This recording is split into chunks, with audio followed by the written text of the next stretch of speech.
जब आप आपसे पहले कर हेलो स्टूडेंट, गुड क्लासेस में आपका स्वागत है। और आज मैं आपको बताने जा रहा हूँ 10th क्लास की 14 प्रश्नावली।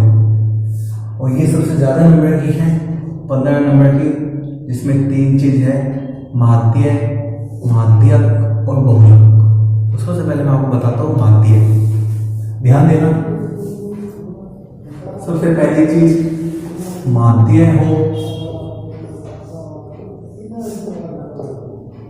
समांतर माध्य हो या फिर औसत, वो एक ही बात होती है, उसको दर्शाया जाता है x बार से, जिसका सूत्र होता है राशियों का योग बट्टे में राशियों की संख्या। राशियों का योग में लिख देते हैं, इसमें प्रेक्षणों का योग बटे प्रेक्षणों की संख्या में लिख देते हैं, या फिर आंकड़ों का योग बटे में आंकड़ों की संख्या भी लिख देते हैं। तो ये सब एक ही बात होती है और इसको इस तरह से दर्शा दिया जाता है sigma x upon n। x तो क्योंकि जितनी राशियां हैं वो होंगी, सिग्मा मतलब उसका योग होता है। सिग्मा किसको दर्शाता है? यहाँ सिग्मा का साइन योग को दर्शाता है, और n जितनी संख्याएं हैं वो होंगी। जैसे मैं एग्जाम्पल थोड़ा बताता हूँ आपको, एक क्वेश्चन जैसे ये 2, 5, 7, 8, 9, इसका हमें क्या निकालना है? सिंपल माध्य ज्ञात करना है। तो इस माध्य ज्ञात करने सीधे सीधे हम सूत्र लगाएंगे राशियों का योग बटे राशियों की संख्या। माध्य राशियों का योग बट्टे में राशियों की संख्या। राशि मतलब ये सब संख्याएं हैं, इनको राशियां बोलेंगे, इन सबका योग कर लेंगे, इनको प्लस में लिख देंगे 2 + 5 + 7 + 8 + 9 बट्टे राशियों की संख्या। इनको काउंट कर लेंगे 1 2 3 4 5, कितनी राशियां है ये? 5। अब ऊपर तो इनको प्लस कर लेंगे, 2 और 5 7, 7 और 7 14, 14 8 22, 22 और 9 कितने हो जाएंगे अपने पास में? 31 बट्टे में 5। अब 31 में 5 का हम भाग दे देंगे, भाग देंगे देखो 5 × 30, 1 आगे संख्या में पॉइंट लगाओ 0, 5 दूनी 10। तो ये आ गया अपना माध्य 6.2। बिल्कुल सिंपल तरीके से सीधे हमें सीधे संख्याएं दी हो, उनका माध्य निकालना हो तो किस तरह से निकालेंगे? हम राशियों का योग बटे राशियों की संख्या से निकालेंगे। ठीक है ना? संख्या का योग कर लो, नीचे जितनी संख्या है वो लिख दो, योग कर इसका क्या दे दो? भाग दे दो, तो अपने पास क्या आ जाएगा? इनका माध्य आ जाएगा। एक तरीका तो ये है। एक बार क्या होता है, जैसे हमें ये संख्याएं दी हुई है, बीच में से कोई ना कोई अंक गायब कर देते हैं, उसकी जगह x f कुछ भी लिख सकते हैं, उसका मान निकालना होता है। एक मैं बताता हूँ आपको किस तरह से चलेगा, उसका भी तरीका देखो आपके। तो इस पर ऑप्शन वाले हैं, तो ऑप्शन वालों में कुछ भी आ सकता है। जैसे अपने पास में एक सवाल है 5, 7, 9, x, इनका मुझे समांतर माध्य दिया हुआ है 9 दे दिया है। तो मुझे क्या पूछा है? x का मान ज्ञात करना दे दिया 5, 7, 9, x। इसका समांतर माध्य 9 दे दिया है और मुझे x का क्या करना है? मान ज्ञात करना है। तो तरीका वही चलेगा, तरीका चेंज नहीं होगा। माध्य का सूत्र क्या होता है अपना? राशियों का योग बट्टे में राशियों की संख्या। अब माध्य इसमें मुझे दिया हुआ है, माध्य में दिया हुआ है 9, तो इसकी जगह मैंने 9 लिख दिया। योग यानी ये 5 + 7 + 9 + x बट्टे में राशियों की संख्या। कितनी संख्या है? 1 2 3 और 4। देखो तरीका सेम चला है। 9 तो ऐसा है, इनको प्लस 5 और 7 12, 12 और 9 कितने हो जाएंगे? 21 प्लस में x, ये प्लस में रहेगा। यदि आप ऐसे लिखते हो ना तो इसका मतलब क्या है? ये इंटू में है। ठीक प्लस का साइन आएगा ही आएगा, ये चीज याद रखना। अब ये प्लस नहीं हो सकते तो हम इसके नीचे एक लगाएंगे, इनका क्या करेंगे वज्र गुना। जब एक का इससे गुना होगा ये तो अपने पास में यही आएगा, मतलब 4 का 9 से करेंगे तो 4 नी 36, 21 प्लस में उस साइड लेके चले जाएंगे, प्लस में से फिर उस साइड लेके जाएंगे तो किसमें चला जाएगा ये माइनस में, और जब 36 में से 21 से घटाएंगे तो अपने पास कितना आ जाएगा 15। तो अपने पास ये जो संख्या दी थी यहाँ इसकी जगह क्या आएगा 15 आएगा, ठीक है ना। पहले सवाल में हमने माध्य निकाला था, इस सवाल में हमें माध्य दिया हुआ है, एक अंक गायब कर दिया है, ठीक है ना। तो उस अंक का मान क्या आ जाएगा, इसकी जगह क्या आएगा 15 आएगा। एक ये है, ये तो कब जब सीधे सीधे हमें संख्याएं दी हुई हो, ठीक है ना। जब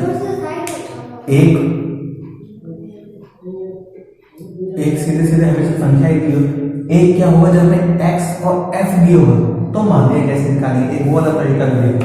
दो चीज दी होती है x और f, फिलहाल तो आपके जो है वर्ग अंतराल है, ठीक है ना, वर्ग अंतराल के सहायता लेकिन फिर भी मैं आपको x और f वाले बताना चाहूंगा कि किस तरह से होंगे, इसका टॉपिक क्लियर हो जाए अच्छे से, कहीं भी माध्य में आपको कहीं दिक्कत ना आए, ठीक है।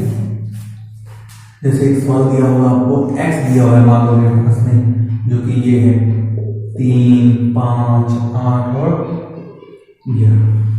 एक f भी मुझे दे दिया है 2, 4, 5 और 3। अब इसका मुझे माध्य निकालना है, इसका मुझे क्या निकालना है माध्य।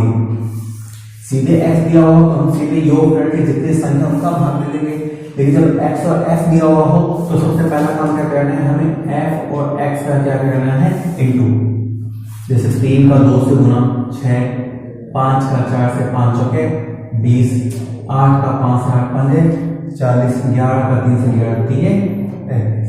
अब एक तो हम इसका योग कर लेंगे सिग्मा एफ एक्स, एक हम f का योग कर लेंगे, इन दो का योग होगा। पहले गुना करना है आपको x का f से, 3 2 6, 5 चौके 20, 8 5 40, 11 3 33।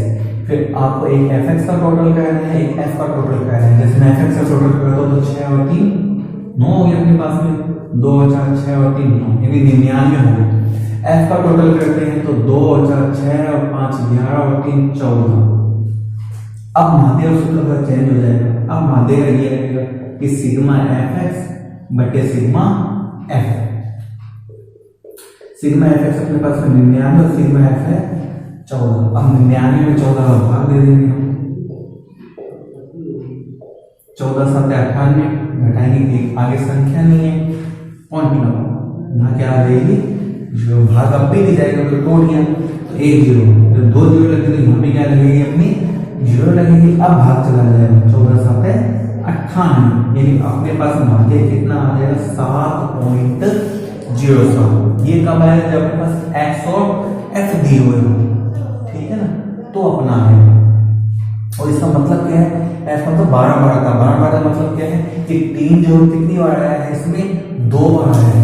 3 कितनी बार लिखा जाएगा 2, 5 कितनी बार लिखा जाएगा 4 बार, 8 कितनी बार लिखा जाएगा 5 बार, 1 2 3 4 5। 11 कितनी बार लिखा जाएगा 3 बार, 1 2 3।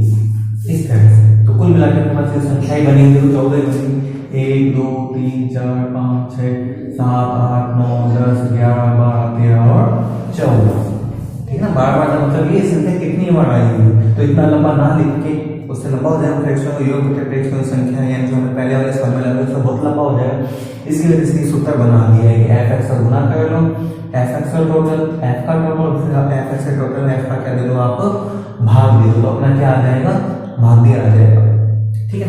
इसमें मैं एक सवाल बताता हूँ जिसमें आपको क्या होता है केवल 12 डायरेक्ट कर देते हैं यहाँ से और माध्य दिया हुआ होता है, ठीक है। तो उसका मान हम कैसे निकालेंगे तो वो मैं बताता हूँ आपको, ध्यान देना।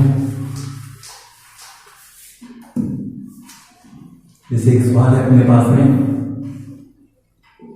x 3 5 7 9 11 और 13 और f है अपने पास में 6 8, उसके बाद में मेरे पास में 15 p 8 और 4। इसका मुझे माध्य दिया हुआ है इसका, इसका मुझे माध्य दे दिया, जो कितना दे दिया 7.5। तो ये जो पी है ना, मुझे इसका मान निकालना है कि पी का मान क्या होगा। तो मेरा तरीका वही चलेगा, जब मुझे एक्स और एफ पता है तो एफ और एक्स का मुझे क्या करना है, गुना। तो 3 का 6 से गुना, 3 से 18, 5 का 8 5 8 40, 15 का 7 से 15 7 105, 9 का पी से 9p, 11 का 8 से 11 88 और 13 का 4 से 13 चौके 52। तरीका तो वही चलेगा, मैंने गुना कर दिया। अब वही चीज इसका टोटल 100 सिग्मा एफ है। जब इसका टोटल करेंगे हम पी वाले का योग लिखेंगे, इसको हम बाद में लिखेंगे, इसको बाद में लिखेंगे, बाकी सबका योग कर लेंगे। 8 8 5 13, 13 और 2 15, 15 8 23, 2 80, 1 और 4 5, 5 और 5 10, 8 18 और 2 20, 2 80, 2 80 कितने हो गए 3। मैंने इसका योग नहीं किया, ध्यान देना, इसको हम यहाँ लिखेंगे प्लस में 9p। इसी तरह से इसका जब योग करेंगे सिग्मा एफ का, इसमें भी इसी तरह से कर देंगे हम। पी वाले का योग नहीं करेंगे, बाकी सबका योग कर लेंगे। 6 और 14, 14 15 कितना है, 29 हो जाएंगे। 29 और 8 कितने हो जाएंगे 37, 37 और 4 कितने हो जाएंगे 41। प्लस में कितना आ जाएगा अपने पास पी। तो ये एफ का टोटल आ गया, ठीक है ना। पी वाला को हम बाद में लिखेंगे प्लस में। अपना तरीका वही चलेगा, माध्य निकालने का कि सिग्मा एफ एक्स बट्टे में सिग्मा एफ, और माध्य में कितना दिया 7.5। सिग्मा एफ एक्स मेरे पास में ये 303 प्लस में 9p, और सिग्मा एफ मेरे पास में 41 प्लस p। अब यहाँ से पॉइंट हटा देंगे, पॉइंट कितने के बाद 1 अंक के बाद, तो यहाँ क्या आ जाएगी 1 0, और इनका क्या कर देंगे हम वज्र गुणा। जब 10 का इन दोनों से गुणा होगा, तो जब 10 का 303 से होगा, ये तो हो जाएगा 3030, 10 का 9 से करेंगे तो ये बन जाएगा अपना 90p। इसे 75 41 से कर देंगे, जब 75 41 से तो ये तो बन जाएगा 3075, और 75 का p से तो ये अपना बन जाएगा 75p। अब हम p वालों को एक साइड में ले लेंगे, बिना p वालों को एक साइड में। जैसे 90p तो है अपने पास में, 75p को इस साइड लेके आओगे तो ये तो आ जाएगा माइनस में। इसे 3075 तो है यहाँ पे, 3030 को इस साइड लेके आओगे तो ये भी हो जाएगा माइनस में। अब 90 से 75 घटा देंगे, जब 90 से 75 घटाएंगे तो अपने पास कितना बन जाएगा 15p, और यहाँ 3075 में 3030 घटा देंगे तो ये अपना कितना बन जाएगा 45। 15 इसके गुना में है, ये आ जाएगा भाग। अब भाग 15 में 15, 15 से ये 45, पी का मान अपने पास कितना आ जाएगा 3 आ जाएगा। तो इस तरह से अपने पास पी एक बार आएगा थी, उसका मान हमने कैसे निकाला है, उसी तरीके से एफ एक्स का गुना किया है, एफ एक्स का टोटल किया है, एफ का टोटल किया है। बस आपको याद ये रखना है कि पी वाले वाला से प्लस में लिखना है, बाकी सूत्र वगैरह मैंने देखो वही लगाया है, कोई चेंज नहीं। तो इस तरह से आपका ये माध्य था जब एक्स और एफ दिया हुआ हो तब।